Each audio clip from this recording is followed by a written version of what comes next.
को बेसब्री से इंतजार रहता है। और दादा माँ, मैं समझ पा रहा हूँ कि सभी का मन एकाग्रचित हो चुका है। ग्रंथों के पाठ, इसके बाद में भजन, इसके बाद कीर्तन, अब याजन सुनने की जो लालसा है सभी का प्रबल हो चुका है। और सभी लोग जो है ना एक निष्ठा के साथ उसी घड़ी का इंतजार कर रहे हैं। तो मैं बहुत ही विनम्रता से आमंत्रित करता हूँ हमारे श्रद्धेय श्री एसपीआर सुनील कुमार राय दादाजी, जो कानपुर से। दादा आपका टाइम है आधा घंटा, 8 बजे तक आपका टाइम रहेगा दादाजी। जय गुरु दादा। जय गुरु जय गुरु। आवाज आ रही है मेरी? एकदम क्लियर, ऑडियो वीडियो दोनों क्लियर है दादा, बहुत सुंदर। ओके ओके ओके, धन्यवाद। परम प्रेम में शिशि ठाकुर, परम आराध्या जगत जननी शिशि वर्मा, परम पूज्यपाद शिशि बरदा, परम पूजनीय वर्तमान आचार्य शिशि दादा के श्री चरणों में मेरा कोटि कोटि प्रणाम।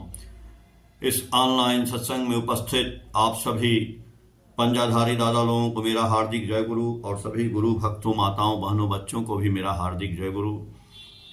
बहुत आनंद आया इसलिए कि आप संचालन बड़े जोशो खरोश से कर रहे हैं, और यही होना चाहिए। आदमी के अंदर जो है, मनुष्य के अंदर ऐसी उत्तेजना आ जाए कि आदमी संचालन करे। तो आदमी यदि आलस में है, थोड़ा सा इधर उधर है, तो सचेतन होकर के वो जागृत हो जाए। और आज हमें भी बहुत सौभाग्य की बात है कि आप लोग जो है याद किए ठाकुर जी की 2-4 बात रखने के लिए। बहुत बहुत कृपा है ठाकुर जी की कि ठाकुर जी हम लोगों के द्वारा, आपके द्वारा इस ब्रह्मांड में यदि परिचालित हो जाएं, सब लोगों को एक कान से ही उनके दर्शन हो जाएं, तो ये भी बहुत बड़ी बात है। क्यों? ठाकुर जी की एक वाणी है। अभी दादा भी पढ़ रहे थे, असीम और ससीम की बात मैंने सुनी, जो पुण्य पोथी ग्रंथ से पढ़ रहे थे।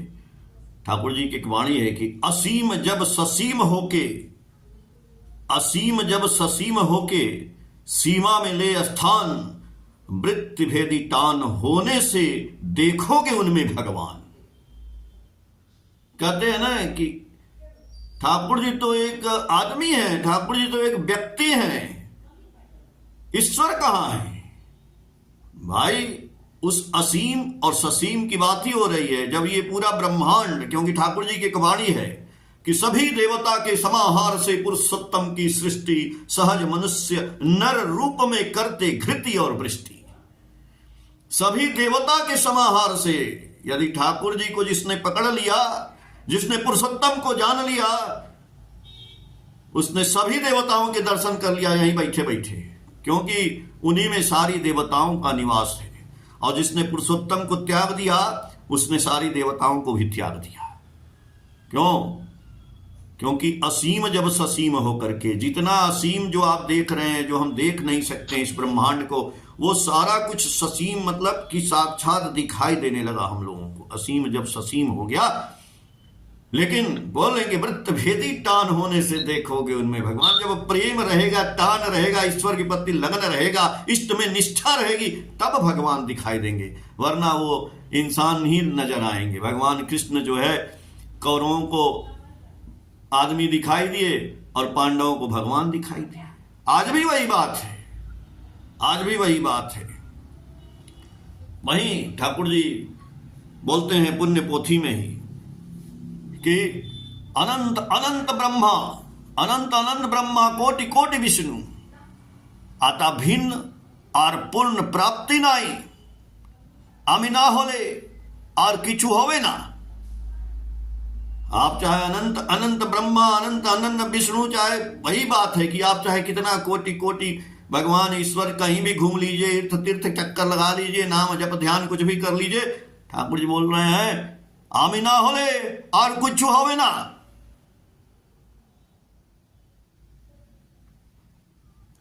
यानी वही बात है, एक पत्थर टूट टूट कर कंकड़ हो गया, और एक पत्थर टूट टूट कर शंकर हो गया। कैसे हो गया भाई? आदमी 1000 बार मंदिर गया, आदमी नहीं बना, इंसान नहीं बना। आदमी 1000 बार मंदिर गया, इंसान नहीं बया। पत्थर एक बार मंदिर गया, भगवान बन गया। पत्थर एक बार मंदिर गया था और वो भगवान बन गया। और वही एक पत्थर टूट टूट कर कंकड़ बन गया, सड़क पे बिछा दिया गया।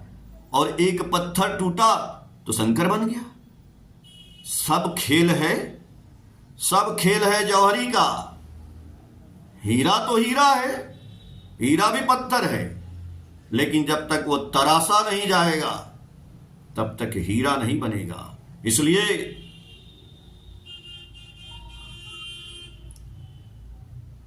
गुरु का हमारे जीवन में विशेष स्थान है।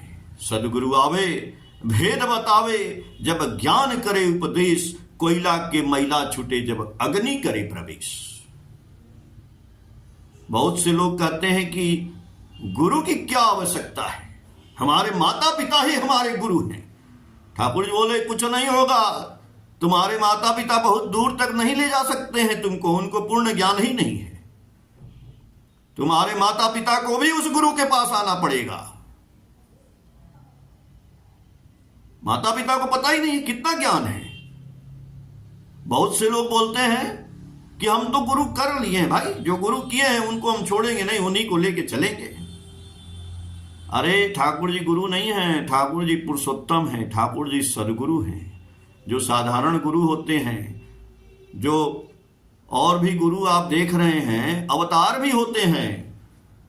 अवतार को सारी दिशाओं का ज्ञान नहीं होता है, लेकिन पुरुषोत्तम को सारी दिशाओं का ज्ञान होता है। इसीलिए गुरु जी, गुरु किसको करना चाहिए, गुरु किसको बनाना चाहिए? ठाकुर जी सत्यानुसरण में बोले हैं, आप लोग पढ़े भी होंगे। जगत के समस्त ज्ञान और ऐश्वर्य, जगत के समस्त ऐश्वर्य, ज्ञान, प्रेम एवं ऐश्वर्य एक जगह जब इकट्ठा हो जाते हैं तो वो भगवान का रूप धारण करते हैं। तो और वो हमारे भ्रम को दूर करते हैं, हमारी भ्रांति को दूर करते हैं, हमारी सारी समस्याओं का समाधान करते हैं। और कबीरदास बोले हैं कि जे गुरु ते भ्रम ना मिटे, भ्रांत न जिससे जाए, से गुरु झूठा जानिए, त्यागत देर न लगाए। यदि हमने गुरु किया है और उस गुरु से हमारे जीवन का भ्रम और भ्रांति और जीवन की समस्या का समाधान नहीं हो रहा है, तो कबीरदास बोले हैं कि उस गुरु को त्याग देने में कोई दोष नहीं है। क्यों? कि ठाकुर जी बोले हैं कि पुरुषोत्तम आते जिस क्षण, सभी गुरु की होती सार्थता, उनको धरने से होती नहीं, गुरु त्याग की क्षुण व्यथा। सबका मालिक एक। इसीलिए ठाकुर जी ने कहा कि बी कॉन्सेंट्रिक, सुकेंद्रिक होइए, तुम लता का स्वभाव अवलंबन करो और आदर्श रूपी वृक्ष को लिपट कर धरो, सिद्ध काम होंगे। अरे हमारे बैकग्राउंड में, जीवन में कोई बैकग्राउंड ही नहीं है तो जीवन ही बेकार है। जितने भी लोग महान हुए सबका एक बैकग्राउंड था।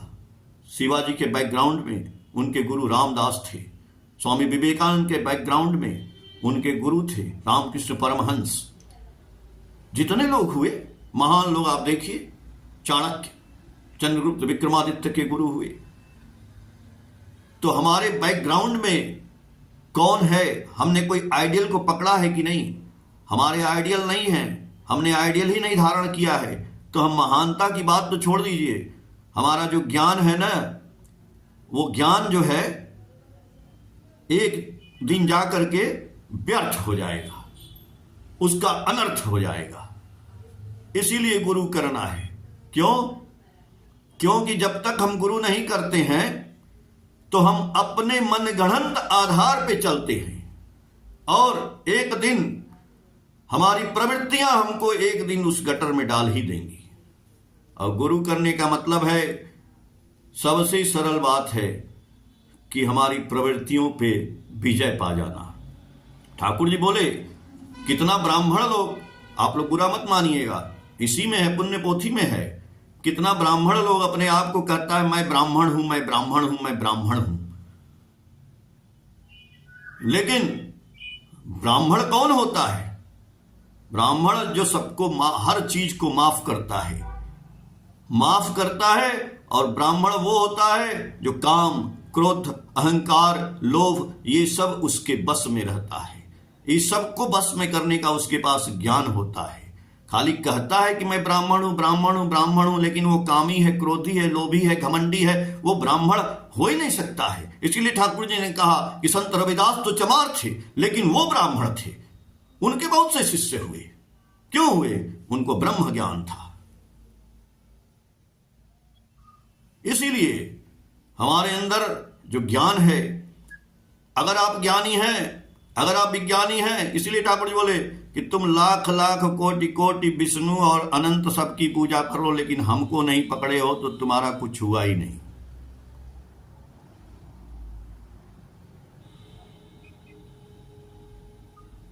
तो हमको पकड़ो, ठाकुर जी बोले, यानी हमसे प्रेम करो, आमा के भालोवासे।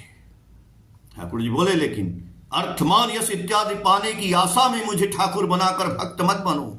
धोखा देने पर धोखा ही पाओगे, तुम्हारे अंदर यदि ठाकुरत्व जागृत नहीं होता है।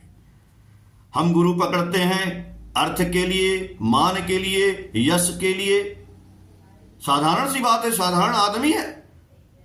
बोले ना कि लाख बार मंदिर गया मनुष्य नहीं बना। ये सत्संग जो आप लोग कर रहे हैं बहुत अच्छी बात है। सत्संग तो मनुष्य बनाने का कारखाना है। ठाकुर जी का सत्संग मनुष्य बनाने का कारखाना है। लेकिन वही मनुष्य बनेगा जो ठाकुर जी को पकड़े रहेगा, जो आइडियल को लपेट करके रखेगा लता की तरह से। तुम लता का स्वभाव अवलंबन करो, आदर्श रूपी। क्योंकि हम इस युग में जन्म ले चुके हैं जो वैशिष्ट लेकर के, उस वैशिष्ट को, कुत्ता की पूंछ तो टेढ़ी की टेढ़ी रहती है। जब तक उसको पकड़े रहेंगे आप लकड़ी लगा के, इसे सीधा रहेगा, जैसे छोड़ेंगे फिर टेढ़ा हो जाएगा। तो हम जिस वैशिष्ट में जन्म ले चुके हैं, हमारा जन्म जिस वैशिष्ट में हुआ है, तो वही वैशिष्ट है। ज्यादा से ज्यादा हम अपने इस जन्म को सही कर सकते हैं तब जब हम उस गुरु को, ठाकुर जी को, पुरुषोत्तम को जब तक पकड़े रहेंगे, लता की तरह से लपेटे रहेंगे। और वो आदमी जो एकदम जन्म से ठाकुर की तरह से पैदा हुआ है, ठाकुर के सिद्धांत पे जो पैदा हुआ है, यानी कैसे? पत्नी की निष्ठा नहीं पति में, पति का नहीं पत्नी में टान, ऐसी चाल चलन हो जिसकी श्रद्धा हारा हो संतान। भाई जन्म लेना पड़ेगा ना। ठाकुर जी तो जन्म की बात की है। ठाकुर जी बोले कि मनुष्य बनाया नहीं जाता है, बने बनाए मनुष्य को कैसे बनाएंगे? भाई जो मनुष्य पैदा हो गया है, मनुष्य तो जन्म किया जाएगा, नया जन्म उसका होगा मनुष्य का। जैसे जमीन में बीज डालते हैं ना, पेड़ पैदा होता है, वैसे ही जब सुभाष चंद्र बोस गए थे ठाकुर जी के पास, चित्तरंजन दास गए, श्यामा प्रसाद मुखर्जी गए, महात्मा गांधी गए, कौन कौन नहीं गया? सीआर दास ने पूछा और सुभाष चंद्र बोस ने पूछा, मालिक इतने मनुष्य हैं, हम तो स्वामी विवेकानंद ने कहा था कि शिक्षा के द्वारा मनुष्य बनाया जा सकता है। ठाकुर जी बोले बिल्कुल नहीं, शिक्षा के द्वारा मनुष्य नहीं बनाया जा सकता है, चाहे मनुष्य को कितना हो शिक्षा दे दीजिए। आज हमारे देश में आतंकवाद की जो घटनाएं हो रही हैं वो शिक्षित नहीं है। वो बड़े बड़े डॉक्टरों ने अभी आतंकवाद की घटना को अंजाम दिया दिल्ली में, क्या वो शिक्षा नहीं थी? शिक्षा, केवल शिक्षा से मनुष्य नहीं बनाए जाते हैं, शिक्षा से दैत्य बनाए जा रहे हैं। शिक्षा कैसी होनी चाहिए ये सोचना पड़ेगा। इसलिए मनुष्य पहले बनाना पड़ेगा और मनुष्य लेबोरेटरी में तैयार कर। ठाकुर जी बोले कि एक दिन ऐसा समय आएगा कि लेबोरेटरी में मनुष्य तैयार किया जाएगा। आज आप देख रहे हैं ना, लेबोरेटरी में मनुष्य तैयार हो रहा है। जिसको बच्चा नहीं होता है वो कोई विधि से जो बच्चा तैयार हो रहा है, लेकिन उसमें भी ठाकुर जी के नियम का प्रतिपालन होना चाहिए। वैसा बच्चा ठाकुर जी चाहते थे कि लेबोरेटरी में भी पुरुष 100 मायने में 20 होना चाहिए, नारी 100% 19 होनी चाहिए। जात में, धर्म में, बात में, पढ़ाई में, लिखाई में, कढ़ाई में, दुनियादारी में, चाहे जैसे भी है, हर तरह से उसको बोलते हैं अनुलोम साधी। और यदि उल्टा होता है तो उसको बोलते हैं प्रतिलोम साधी। इसका विशेष ध्यान देना है। हम केवल पूजा करने, पाठ करने, परिचालना करने, ठाकुर जी का हम सत्संग करने नहीं, घर घर में जाकर के ठोक ठोक के कहना पड़ेगा हमको। भैया सावधान होइए, आदमी का प्रोडक्शन करिए।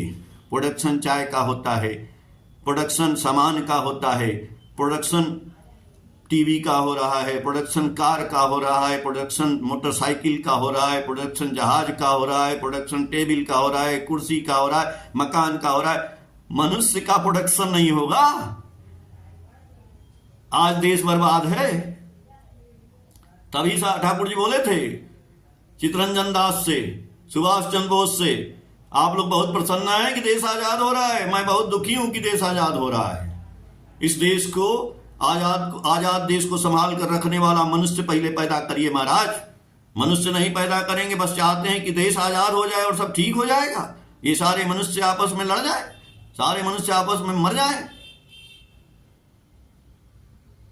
मनुष्य प्रोडक्ट है, इसको तैयार करने का काम आपका है, आपका है। देखिए ना, युद्ध चल रहा है, कहां चल रहा है दुनिया में, कब से चल रहा है युद्ध? उधर पुतिन मार रहा है, उधर जो है चाइना तैयार है, उधर अमेरिका तैयार है, सारे के सारे लड़ने को तैयार हैं। यही शांति की बात करते हैं। अरे नोबेल प्राइज की बात करते हैं, नोबेल प्राइज जिसको देना उसको देते नहीं है। नोबेल प्राइज तो ठाकुर जी को देना चाहिए, आज देना चाहिए, नहीं है तो भी देना चाहिए। ये कौन नोबेल प्राइज के लिए बात करेगा? हम करेंगे, आप करेंगे, आप करेंगे। जितने ठाकुर जी के शिष्य हैं सब लोग, यदि ठाकुर जी को नोबेल प्राइज दो भाई। ठाकुर जी ने मनुष्य मानवता के लिए बात किया, वो 100% मानवता। तुम क्या मानो कि खाली पीस पीस पीस शांति कहने से शांति नहीं आएगी।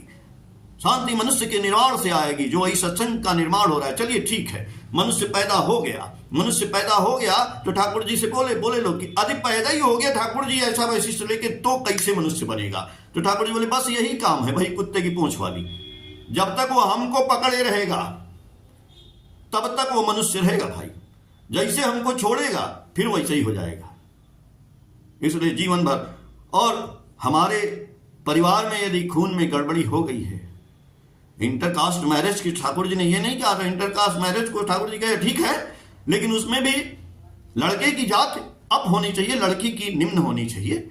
हर मायने में सुपीरियर होना चाहिए लड़का। भाई बोले ठाकुर जी कि हम प्रोविंस की बात, अलग अलग स्टेट में शादी हो वो चाहते हैं, अलग अलग देश में शादी हो वो भी अच्छा चाहते हैं, वो हिंदू मुस्लिम सिख पारसी में भी शादी हो वो भी अच्छा है, लेकिन उसमें भी लड़का का जात ऊपर होना, मतलब लड़का हर मायने में अप होना चाहिए, लड़की हर मायने में डाउन होनी चाहिए। ठाकुर जी बोले वहां पे ऑटोमेटिक वो मनुष्य वाली सोल जन्म ले लेगी।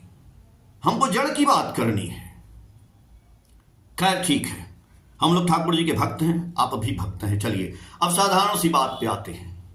साधारण सी बात यह है कि एक बार ठाकुर जी के एक भक्त हुए। देखिए अभी सत्संग में जो मैगजीन्स निकलती हैं, देखे ना, सातवती है हिंदी में, आलोचना है बंगला में, लाइगेट है अंग्रेजी में, ये सब मैगजीन आती हैं। आप देखिएगा तो सातवती मैगजीन है, यदि आप लेते होंगे तो ठीक है, और नहीं लेते हैं तो आप अपने मोबाइल पे जा करके गूगल में डालिएगा www.satwati.com। जब आप डालेंगे और उसको खोलेंगे ना तो सातवती मैगजीन उस पर खुल जाएगी, हर महीने की उस पर मैगजीन पीछे की भी मिल जाएगी। एक एक पन्ना आप पढ़ सकते हैं वो सातवती की। तो वो सातवती के जो इस समय संपादक हैं राजू दा, उनके दादा थे श्री हरिनंदन दा। हमारे जो एसपीआर हुए, हमारे father in law he SPR हुए, सदन प्रताप सिंह, उनके वो एसपीआर थे। तो हरिनंदन दा की बात थोड़ी सी मैं बता दूं आपको कि हरिनंदन दा पेशे से हेडमास्टर थे, समस्तीपुर के रहने वाले थे, और लाला जी थे कायस्थ, और वो हेडमास्टर थे। लेकिन उनकी ना थे बहुत तेज, इंग्लिश के विद्वान आदमी थे, लेकिन उनकी आदत क्या थी कि स्कूल बंद होने के बाद अब स्कूल में ही बैठ करके वो लोग चपरासी और दो चार लोग मिल करके बहुत दारू पीते थे, शराब पीते थे। उनके एक स्कूल में एक टीचर थे, वो टीचर जो है ठाकुर जी के भक्त थे, और हरिनंदन दा ठाकुर जी को नहीं जानते थे। तब की बात मैं बता रहा हूं, शायद आप लोग जानते भी होंगे ये स्टोरी। तो हुआ क्या एक बार, लेकिन वो बहुत कड़े थे हेडमास्टर। यदि स्कूल में कोई लेट आता था तो गेट बंद करवा देते, कोई अंदर नहीं आएगा, बहुत उसको डांटते थे। एक बार एक टीचर जो है ठाकुर जी के भक्त थे बेचारे, और लेट हो गए। अब सोचे कि आज तो जाएंगे तो बड़ी भाई, आज तो हेडमास्टर साहब बढ़िए हमको बिगड़ेंगे। बोले क्या करें भाई, गुरु जी को याद, उनके गुरु ठाकुर जी। अब ठाकुर जी तो सबकी सहायता करते हैं। ठाकुर जी को तो सही बात है, ठाकुर जी को जब आप याद करते हैं ना तो ठाकुर जी साक्षात आते हैं, आ करके सहायता, कल की बात नहीं, उस समय की बात नहीं, आज भी ठाकुर जी आते हैं यदि ठाकुर जी को प्यार करते हैं दिल से। तो वही मैं बात बताने जा रहा हूं। तो उन्होंने, मैं थोड़ा जल्दी बताऊंगा, टाइम नहीं है, तो अब वो सोचे कि क्या करें भाई, अब तो जाएंगे तो हेडमास्टर साहब हमको बहुत डांटेंगे। तो उनके पास ठाकुर जी का, आप जानते हैं ना, 9 वॉल्यूम में मैसेज किताब है, अंग्रेजी में ठाकुर जी ने बोला है, वो 9 वॉल्यूम है उसका। आप देवघर से अगर नहीं जानते हैं तो देवघर में जाइएगा, एक वॉल्यूम उसमें ठाकुर जी अंग्रेजी में बोले हैं, और बहुत बढ़िया किताब है, आप उसको ले आइएगा। तो वो एक मैसेज किताब लिए और सोचे कि यही मैसेज लिखा, अंग्रेजी के विद्वान हैं और इसको ऐसे सामने रख के ले जाते हैं, इस पर लिखा रहेगा MESSAG, तो शायद उनका ध्यान इधर पड़ जाएगा तो हमको नहीं बोलेंगे। और वही हुआ। देखिए ठाकुर जी की लीला, वो लेके गए इसे। आप कहते हैं ना याजन की बात, ये जो चल रहा है सत्संग, ये भी याजन चल रहा है। कब कौन टकराएगा और कौन रत्नाकर डाकू से वाल्मीकि हो जाएगा, ये देखिए ये कैसे होता है। वो मैसेज किताब इसे लेके जाते हैं अंदर उनके रूम में, हेडमास्टर साहब के। अब वो अब तो गर्म थे कि इसको डांटेंगे जरूर, तब तक उनके हाथ में वो देखते हैं मैसेज। कहते हैं अरे ये क्या लिए हो? बोले अरे लीजिए लीजिए, ये तो मेरे गुरुजी का मैसेज है। बोले तुम्हारे गुरुजी? क्या कोई लिखा होगा? बोले नहीं नहीं, मेरे गुरुजी खुद बोले हैं, लोग लिखे हैं, देखिए पढ़िए जरा कैसा लगता है। अब वो मैसेज किताब ले लिए और उनको रजिस्टर दे दिए, लो साइन करो। अब वो साइन किए। हरिनंदन दा ने मैसेज पढ़ा किताब, वो मैसेज की वजह से उनका जीवन बदल गया महाराज, जीवन बदल गया, दुनिया बदल गई, पूरा खानदान बदल गया। आज खानदान, उनके परिवार की परिपाटी ठाकुर जी के चरणों में आज भी एकदम सरिता बह रही है। आज भी वो नदी का प्रवाह विद्यमान है, समुद्र में जाके मिल रहा है और ज्ञान की सरिता निकल रही है। वही हरिनंदन दा जो बैठ के दारू पीते थे, ठाकुर जी के शरण में आए, मैसेज किताब पढ़े। बहुत कहानी है, आप बाद में पढ़िएगा, कभी हमको बोलने का मौका मिलेगा तो मैं डिटेल में बताऊंगा। लेकिन वही हरिनंदन दा ठाकुर जी के शरण में आए और ठाकुर जी को समर्पित हुए। और वो बंगला नहीं जानते थे, अंग्रेजी बोलते थे, तो अंग्रेजी बोले ठाकुर जी से। तो एक बार ठाकुर जी ने उनको कहा कि हरिनंदन दा, आपको एक जगह ना वक्तृता देनी है, यानी जैसे हम बोल रहे हैं तो ठाकुर जी के बारे में जांचन करने के लिए भेज दिए नया। तो वो बोले अरे हम तो कांपने लगे, वो हम क्या बोलेंगे, हम तो नया आदमी हैं भाई, और कहां जाके क्या बोलेंगे। हरिनंदन दा ठाकुर जी बोले तो वो चले गए। अब बोलने लगे तो जहां बोलने गए वहां पे उनको ध्यान आया, एक एक एक एक एक। ठाकुर जी से भी जब 55 में पूछा गया था, उनके मास्टर ने पूछा था कि बताओ अनुकूल, एक और एक मिलके क्या होता है? तो ठाकुर जी सोचने लगे, रे तो भगवान है ना, पुरुषोत्तम है, दुनिया के मालिक हैं। बोले एक जैसा एक तो होता ही नहीं है, तो एक जैसा एक होता ही नहीं तो एक एक मिलेगा कैसे? इतना सोचने पर उनको तो बहुत मार पड़ी ठाकुर जी को बचपन में। अरे पहले कैसा गधा लड़का है भाई, एक और एक नहीं जोड़ सकता है, बहुत मार पड़ी। और ठाकुर जी तो भाई ब्रह्मलीन है। एक आदमी ने कल हमसे पूछा था वीडियो में कि ठाकुर जी हुक्का काहे पीते थे। अब क्या बताएं, हुक्का पीने की बात भी मैं बताऊंगा, हुक्का काहे। तो वैसे ही एक और एक मिलके एक ही होता है। ठाकुर जी सोचे एक और एक तो होता ही नहीं है, तो एक और मिलके एक ही होता है। तो वही बात हरिनंदन दा गए बोलने, हरिनंदन दा के समझ में नहीं आया। वो बोले कि भाई सबका मालिक एक। वो तिप्ता में बोल के आए कि भगवान तो एक ही है, ईश्वर एक ही है, हम लोग भैया जीरो हैं, हम जितने लोग हैं भक्त जीरो हैं। हाँ, लेकिन जिंदगी भर जीरो ही रहेंगे। यदि एक को पकड़ेंगे तभी हमारा लाभ होगा, और एक के साथ जुड़ जाएंगे तो हम 10 के बराबर। एक जीरो को और यानी एक एक मनुष्य को लाना पड़ेगा। ठाकुर जी बोले ना, टका पराया मानुष अपना, जितना हो मानुष धरना। आप सत्संग भले सुन लीजिए, आप याजन सुन लीजिए, आप इस में बैठे हैं ना, कई दिन से सुनते हैं, लेकिन कुछ नहीं होगा जब तक आप एक मनुष्य ला के याजन करके उसको दीक्षा नहीं दिलाएंगे। यदि आदमी को पकड़ के ठाकुर जी मनुष्य से प्रेम करते थे, इसलिए ये याजन सुनने के बाद आप जाइए अगल बगल, और जो बोल रहे हैं ना कि दीक्षा का काम चल रहा है, वो डीपी वर्क का मतलब है एक एक इंसान को, मरे हुए को जागृत करिए और अच्छे लोगों को, कोई भी इंसान को लाके जोड़िए, तब ठाकुर जी प्रसन्न होंगे। तो वो बोले कि हम लोग जीरो हैं, एक के आगे एक जीरो लगेगा तो 10, उसके आगे एक जीरो लगेगा तो 100, उसके आगे एक जीरो लगेगा तो 1000, ऐसे। और जब बोल के आए इतना ताली बजा, इतना ताली बजा। जब वो ठाकुर जी के पास आते हैं तो लोगों ने उनकी चर्चा की, क्या हरिनंदन दा बोले, क्या हरिनंदन दा बोले। ठाकुर जी बोले ओ खूब भालो, खूब भालो, खूब भालो। और ठाकुर जी तो अंतर्यामी है, सब जानते हैं आपकी बात, हमारे मन की बात, सबकी मन की बात। ठाकुर जी बोले हरिनंदन इधर आओ। हरिनंदन दा सोचे अरे बाप रे बाप क्या पूछेंगे। तो दूर से जब वो ठाकुर जी बड़े खुश हो रहे थे, हरिनंदन दा भी बड़े खुश थे, यार मेरी चर्चा हो रही है, बड़ी तारीफ हो रही है। तो सोचे कि ठाकुर जी मेरे बारे में कुछ अच्छी बात बताएंगे। हरिनंदन दा को बुलाते हैं, बोले बैठो। बैठे तो ठाकुर जी बोले हरिनंदन तुम तो बहुत अच्छा बोले सुने। बोले नहीं ठाकुर जी बस बोले। तो हरिनंदन दा से बोलते हैं ठाकुर जी कि अच्छा एक बात बताओ, सही सही बताओ, हमारी बात मैं तुमसे पूछता हूं। तो बोले कि क्या ठाकुर जी। ठाकुर जी पूछते हैं अच्छा बताओ तुमको सबसे अच्छा खाने में क्या लगता है, भोजन जो खाते हो उसमें सबसे अच्छा क्या लगता है, सही बताना। अब हरिनंदन दा तो फंस गए, बड़ा खुश हो रहे थे, ठाकुर जी उनको फंसा दिए। हरिनंदन दा सोचे भाई हमको सबसे अच्छा तो मांस लगता है खाने में, मांसाहारी थे, दारू भी पीते थे। तो बोले कि सबसे अच्छा तो मेरे दिमाग में मांस। अब ठाकुर गुरु के सामने झूठ भी नहीं बोलना है, बड़ा पाप होगा। अब गुरु जी पूछ रहे हैं, सबके सामने पूछ रहे हैं, अब तो फंस गए, बड़ा बोल के आए थे।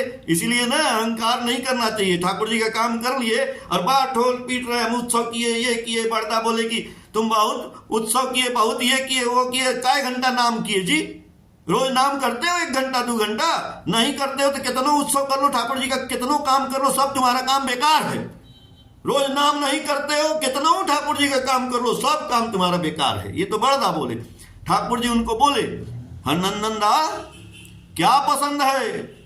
अब वो बेचारे संग फंस गए, बोले कि क्या बोले ठाकुर जी, बड़ी बेइज्जती होगी, पूरा आदमी महफिल में बैठे हैं, अभी बड़ी प्रशंसा हो रही थी। बोले कि जो भी हो, हरिनंदन दा भी एक थे भक्त, बोले कि ठाकुर जी सबसे अच्छा हमको मांस लगता है खाने में। अरे बाप रे बाप, पूरा माहौल जितना लोग था थू थू थू थू, अरे ये क्या बोल रहे हैं, इतना बढ़िया बोल के आए तो मांस खाते हैं। ऐसा बेइज्जती हुआ, ऐसा बेइज्जती हुआ, उसी दिन से कान पकड़ लिए, मैं मांस और मदिरा का त्याग करता हूं, आज से न मांस खाऊंगा न मदिरा पीऊंगा। और वही हरिनंदन दा एक दिन ठाकुर जी से पूछे, ठाकुर जी कई दिन हो गया, जब भक्त हो गए एकदम बढ़िया।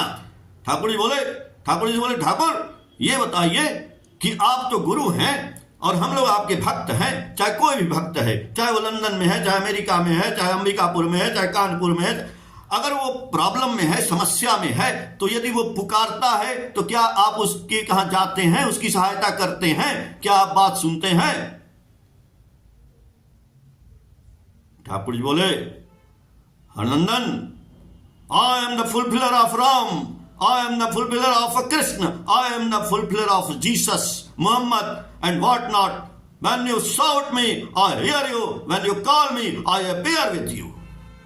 हरिनंदन, मैं ही राम का प्रतिपूरक हूं, मैं ही कृष्ण का, मैं ही बुद्ध का, मैं ही यीशु का, मैं ही मोहम्मद का। तुम चाहे किसी की भी पूजा कर लो, वो सभी पूजा मेरे में ही आके सार्थक होती है।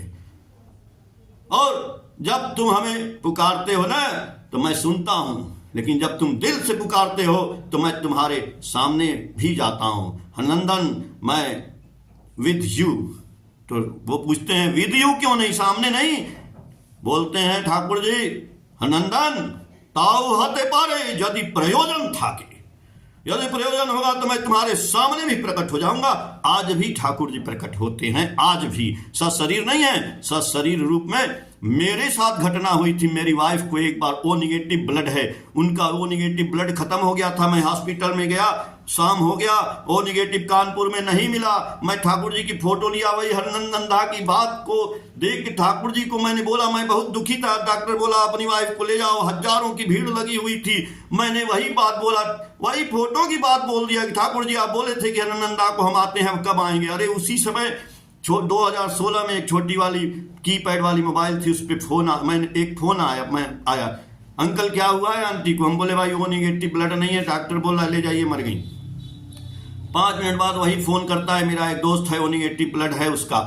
अरे वो दोस्त तो नहीं आया, हाँ एक आदमी 1 घंटे बाद खून लेके आया, वो चढ़ नहीं रहा था। हमारे साले जो हैं डॉक्टर पंकज सिंह, वो इलाहाबाद में वो भी आए हुए थे, वो पैर में देखे, नस चेक किए, चल रही थी, बोले लगाओ, लगाया, इंजेक्ट किया गया, वो खून चढ़ गया, उठ के बैठ गई। हम लोग फिर यहाँ पे रीजेंसी हॉस्पिटल में ले गए, वहां पे 2-4 यूनिट लोगों ने, फिर इनके भाई बहन का वो निगेटिव था, दूसरे दिन आके दिए, चढ़ा, आज वो जिंदा है। ठाकुर जी आए, ठाकुर जी खून दिए, वो आदमी मिला ही नहीं हमको, कौन खून दे के चला गया, आज भी नहीं मिला। वो बोलते हैं ठाकुर जी नहीं आए, ठाकुर जी आज भी आते हैं, आज भी आते हैं, जब आप दिल से पुकारते हैं। ठाकुर जी बोले हनंदन ताव हते पारे यदि प्रयोजन था। तो ठाकुर जी को आप भूलिए नहीं, ठाकुर जी को जिसने यहां माथे पर कर लिया है ना, आपद विपद आए जैसे भी हो प्राण, तो इष्टवृत्ति निश्चय लाती है सबका ही परित्राण। हमारी वाई बची क्योंकि रोज इष्टवृत्ति करती थी, इसीलिए ठाकुर जी बोले हैं झंझट तूफान जितना भी आवे, मन में रखना जोर, माथे पर तेरे दयाल ठाकुर क्या चिंता क्या विभोर। ठाकुर जी सबका मंगल करें। जय गुरुदादा।